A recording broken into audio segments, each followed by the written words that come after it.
Hi there, Libra. Welcome to a Tarotscope for the week of August 8th through the 15th. It's Sagittarius Yogini, and I am so happy to have you watch this video because it's a very high-powered time. We have the Lionsgate portal. I'm actually going to mention a couple of heavenly uh, alignments or happenings celestial, maybe that's a good way of putting it, before I get into the cards.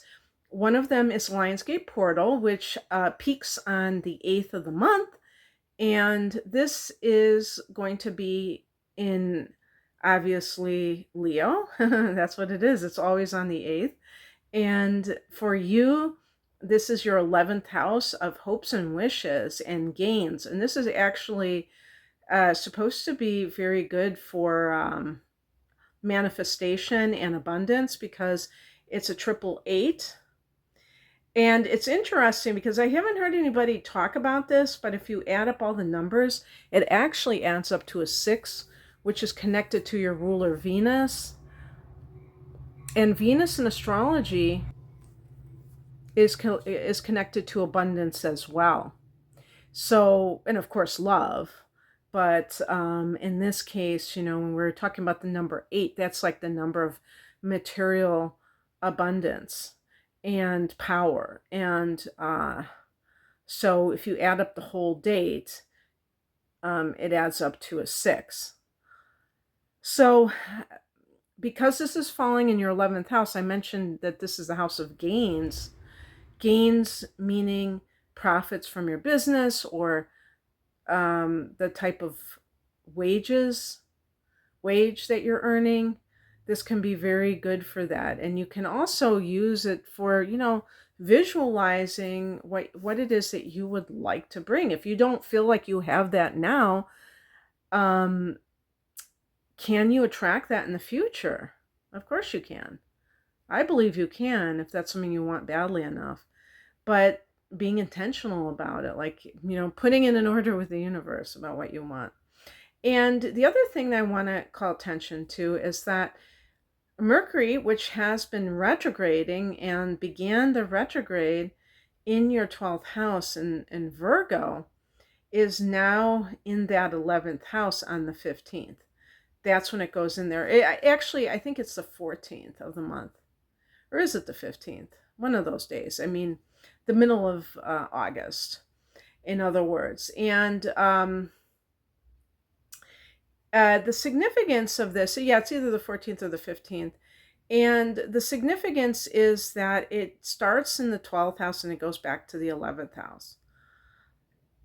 And, the 12th house, for some of you who are going through a spiritual awakening, which I do believe that, well, every sign has people that are going through spiritual awakenings, obviously, but I do believe that the sign of Libra may be doing this because you have Uranus in the 8th house, and that can be connected, Uranus can be connected to a Kundalini, I was going to say a Kundalini event, they say everything is an event, a death event, a Kundalini event.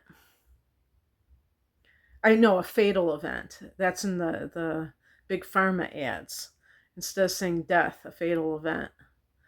But yeah, so a Kundalini awakening can be, the reason I connect that with Uranus, I've read that it's connected to it, but it's this idea of things that may spontaneously come about based upon, for some people, the kind of practices they're engaged in, or simply that it is time for them.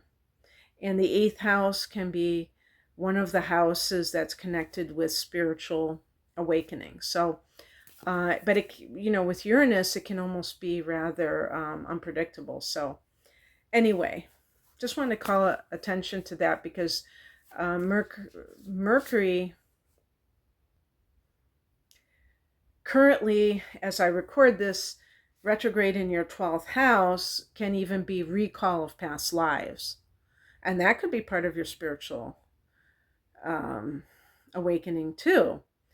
But when I just want to make one more point is that when Mercury goes back into your 11th house, don't be surprised if you hear from old friends that you haven't heard from in ages, because that something like that could definitely happen. Okay.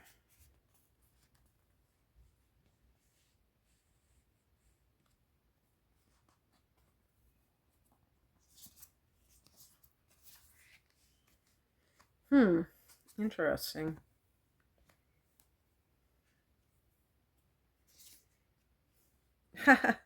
The Hermit, that's, 8th house. I mean, 12th house for sure. So you may, yeah, when the sun is going into 12th house later in August, August 22nd, I believe. I I did I put up your horoscope for. Oh yeah, I did. I put it up late. I've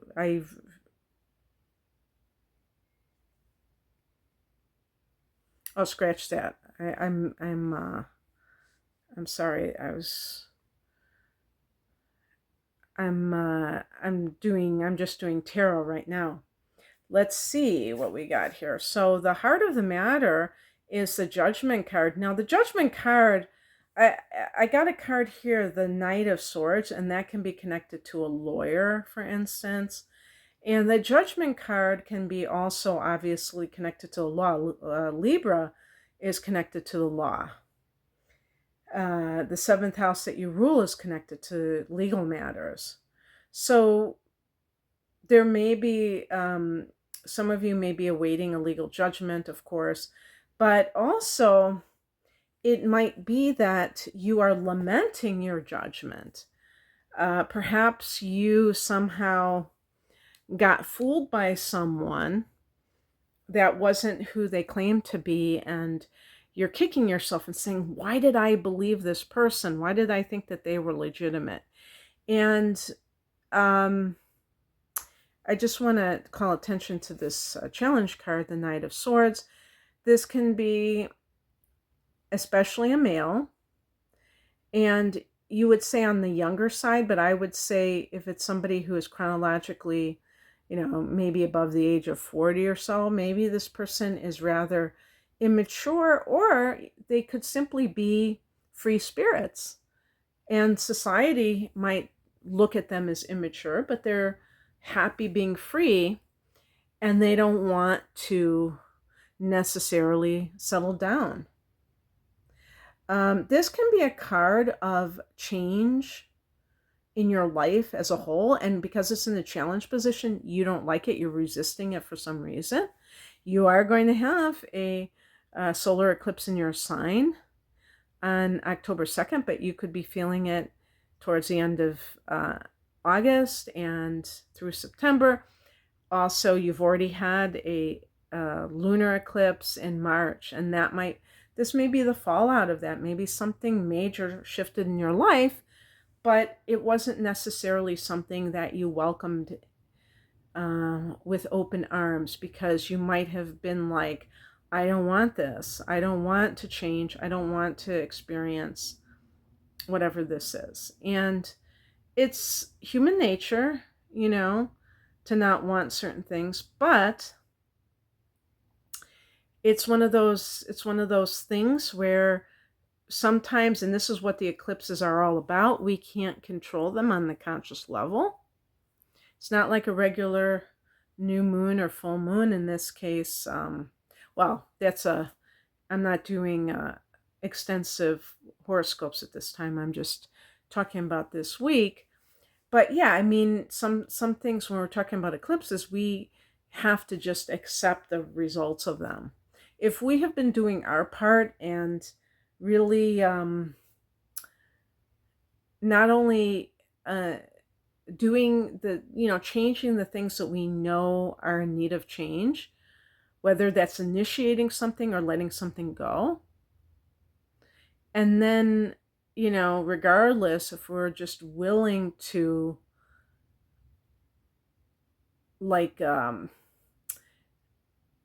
accept whatever is coming our way, and not try to cling to it if change is occurring.